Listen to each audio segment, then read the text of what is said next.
Welcome to episode 2 of Weird Mics. If you haven't seen last week's episode, I'll tag it in the top here and put it in the description. This week we're looking at the Korg Contact Mic. This is the CM400 microphone. The Korg currently has 2 models for their contact mic section. They have the CM300 and the CM400. I believe the only difference between the 2 models is the plug type at the end. This is the CM400 with the 3.5mm plug. The CM300 has a larger plug. I think it's a 1/4 inch plug instead of the 3.5mm. So let's open up the box, see what's inside. So I have it in white here. I paid this much money for it. I paid my own money, no money. It's not sponsored in any way by the company. I'm not being paid to say anything about this, so all opinions are my own.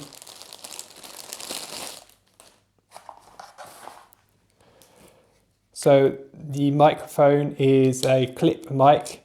So you have a clip section and a plug.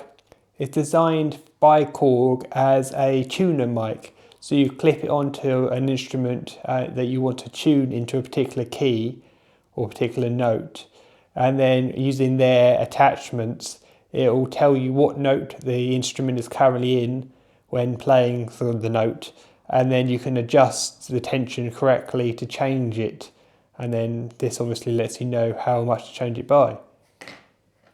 But what I'm going to use it for is as a contact mic. So first I'm going to try testing it with the normal reasons. So I'm going to do some music recording, see how the audio sounds coming out of the contact mic versus through the air. And then I'll try testing it on some weird things that aren't musical to see what sound effects we can get from that.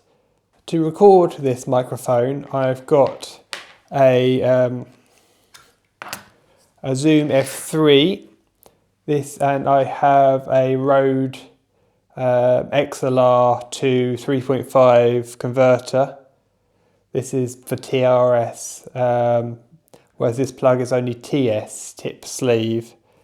So I'll see how that turns out.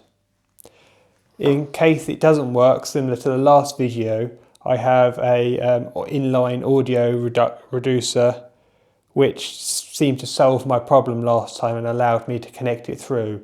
We don't actually use this, it's just enabling the pass-through. So that's just plugged.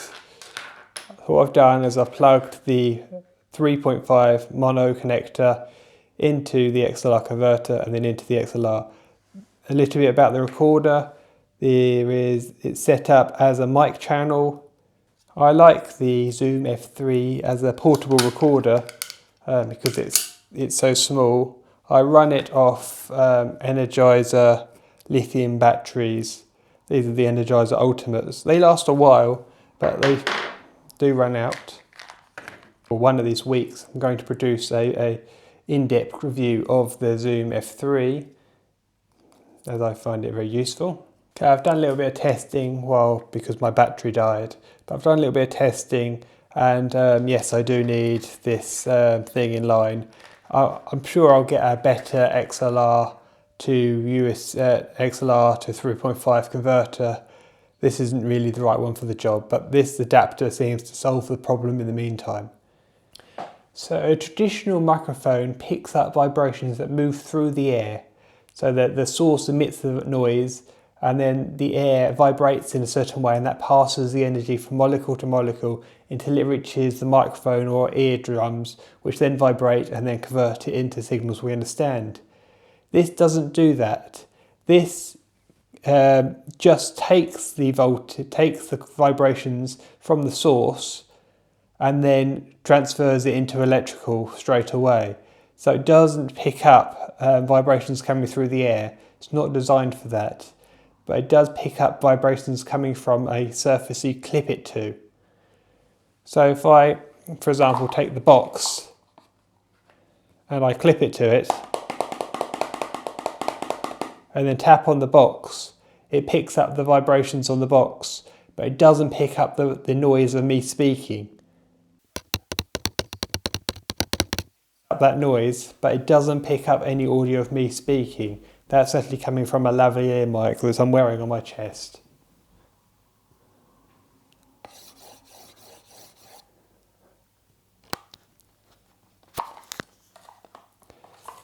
The jaws of this contact mic are relatively wide, so it can hold the box it came in. So that's, if I hold up a ruler next to it, 1 second. So the jaws can hold about 2 centimeters worth of width when it's at its maximum. The thing's a bit squidgy, so you probably could get slightly over 2 centimeters, but I reckon that's the optimal amount you can get to.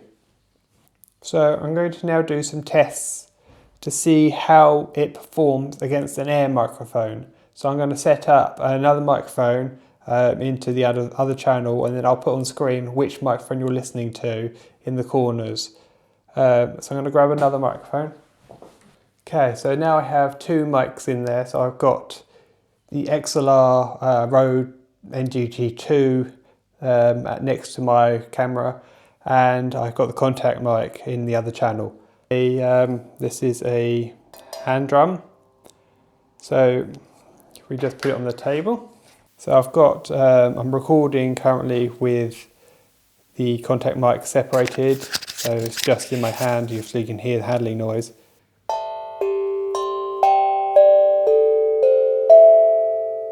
That's coming from the XLR mic. So that's how it sounds in the air. Now let's attach the contact mic and see how it sounds via that means.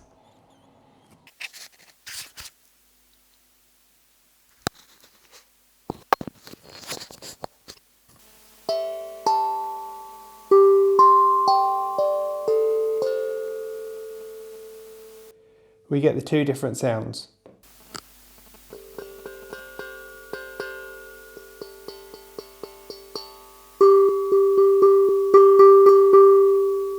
Okay, so I now have had a little play, and I think that the way I've routed it at the moment is losing some of the signal via the connector in the middle, so I'm going to look for a better solution, but that'll have to be in a different video because I haven't got time to get one before this video is released on Monday. So I'll have to come back and then do a follow-up on that.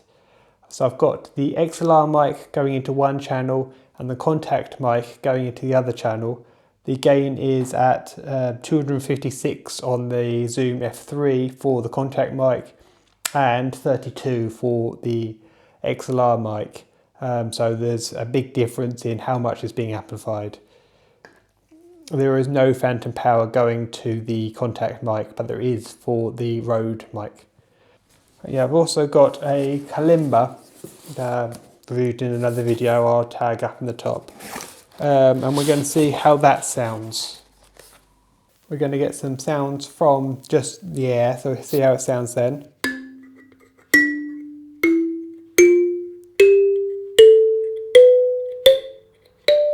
So that's just coming out of the air, no mic attached. And then I'm going to clip. How do you reckon is best? Can we go inside? Yeah.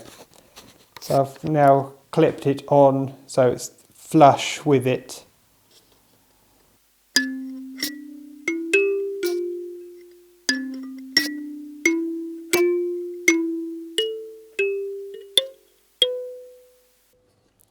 So it's significantly quieter than the air, so I still think I've got some gain issues with it, but I'll see what I can do in post to play with it. So I'm going to record the first 5 notes and then sample them so I can bring them into a sample engine.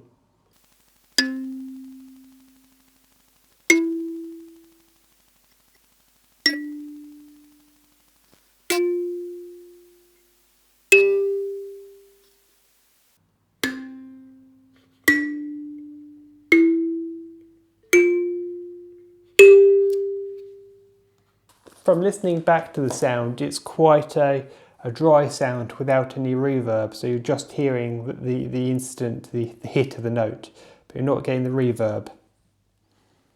which is kind of expected because the reverb comes from the air. So now we've played around with actual musical instruments and seen how it sounds. I'll obviously cut in a clip here so you can see how it is in post. Let's have a look to see how it is for sound design. So I've grabbed quite a crinkly piece of material. This is an Ikea blue bag. And I'm going to see how that sounds through the recorder. So I'm going to clip on the recorder onto the bag.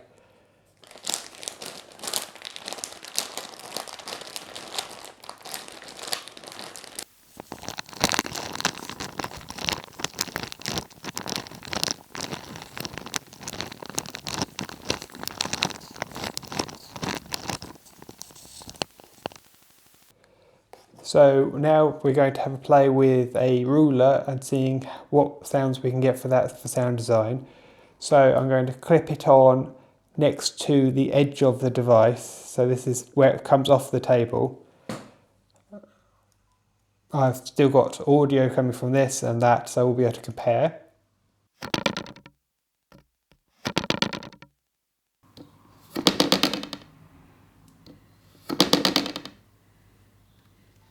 So I've now moved it to the end of the ruler instead of being at the pivot point where it touches the box. So I'm going to do a couple more tests to see how that sounds.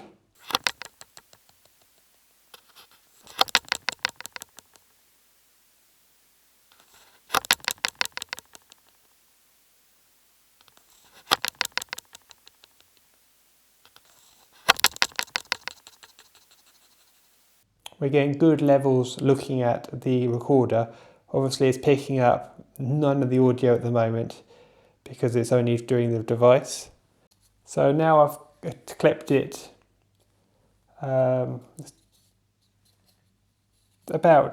10 centimeters away from the end of the ruler. So the ruler is actually clipped all the way on there, so it's clipped at about the 10 centimeters away from the edge.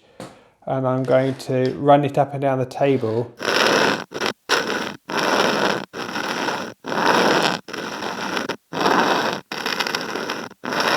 Not really musical, but it sounds. Do you get the same sort of effect with a paintbrush? It doesn't want to stay in there, you need a big paintbrush. If I hold it like this.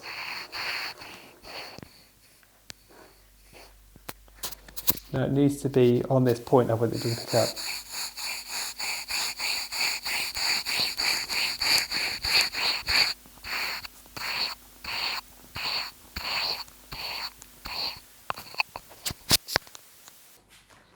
So I've grabbed a piece of paper from my Mala roll and I'm going to put a flip chart marker in the grip, so it's sitting in the thing, actually in the grip.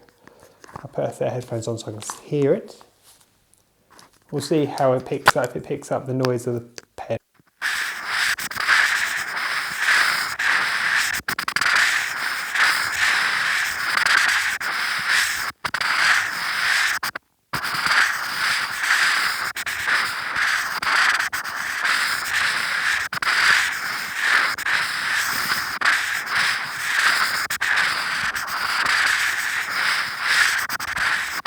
Yeah, that's picking it up.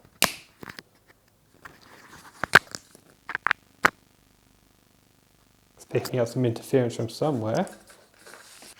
Yeah, it's getting the right size item in there. That's the key part of it. Probably a Sharpie is the right size. Let's have a look. Yep.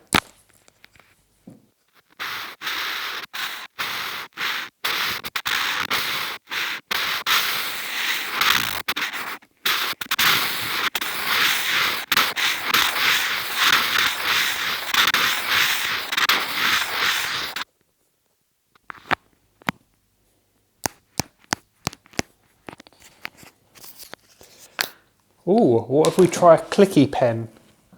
So I've got a Clicky pen. Everyone knows this sound and was irritated by the sound.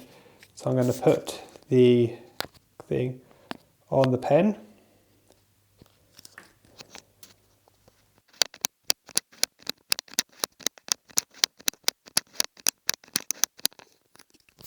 Put it even closer to.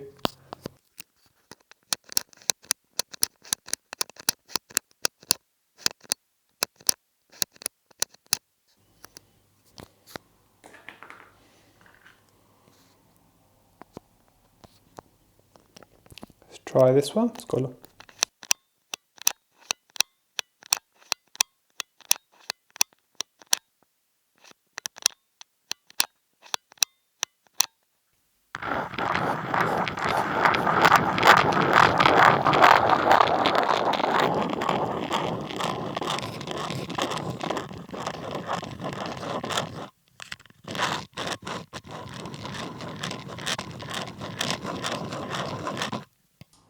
We're now going to play around with either metal knitting needles. So let me put this on.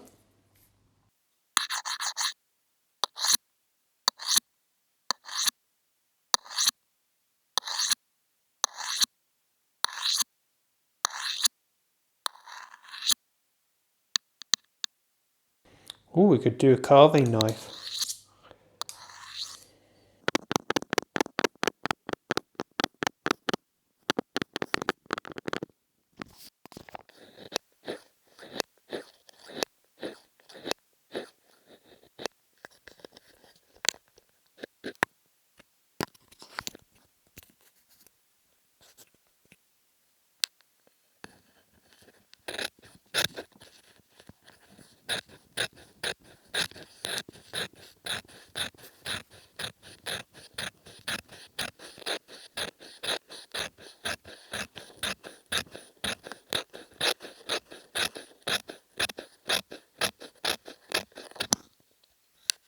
I've now had some time to review the clips and I have some thoughts.